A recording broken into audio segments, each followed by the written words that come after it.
ഇപ്പൊ അടുത്ത ദിവസം നിങ്ങൾ കണ്ടതല്ലേ കൊടിസുനി, കേരളം കണ്ട ഏറ്റവും ക്രിമിനലുകളിൽ ഒരാൾ, ക്രൂരമായ കൊലപാതകത്തിൽ ഈ വടകരയിലെ ജനങ്ങൾക്ക് മറ്റാരെക്കാളും അറിയാം. മനുഷ്യന് നിരക്കാത്ത ക്രൂര കൊലപാതകത്തിന് നേതൃത്വം കൊടുത്ത ഒരു കൊടും ക്രിമിനൽ. ആ കൊടും ക്രിമിനലിന് ഇഷ്ടപ്പെട്ട ജയില് ഈ ഗവൺമെന്റ് അനുവദിച്ചു കൊടുക്കുക. ആ കൊടും ക്രിമിനലിനും സംഘത്തിനും ഇഷ്ടപ്പെട്ട പരോളുകൾ ഈ ഗവൺമെന്റ് അനുവദിച്ചു കിടക്കുക. അവർ ഉള്ളിലാണോ പുറത്താണോ കൂടുതലെന്ന് ചോദിച്ചാൽ ആളുകൾക്ക് സംശയം വരുന്ന തരത്തിലാണ് അവർ കാര്യങ്ങൾ ചെയ്യുന്നത്.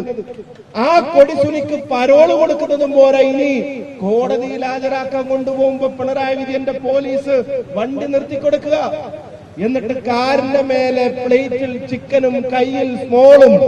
ഈ കൊടും കൊലപാതക കൃത്യത്തിന് നേതൃത്വം നൽകിയ ക്രിമിനലുകൾ കോടതിയിലേക്ക് കൊണ്ടുപോകുമ്പോൾ രണ്ടെണ്ണം വീശാൻ, ടച്ചിങ്സും അവിടെ കൂടെ സാധനങ്ങളും വെച്ച് കഴിക്കാനും കേരളത്തിലെ പോലീസ് കൂട്ടുനിൽക്കുമ്പോ കേരളത്തിന്റെ ആഭ്യന്തര വകുപ്പിനെ നയിക്കുന്നത് കൊടിസുനിമാരാണ് എന്നുള്ളത് ഈ ഗവൺമെന്റിന്റെ ചെയ്തികൾ കൊണ്ട് മനസ്സിലാവുക.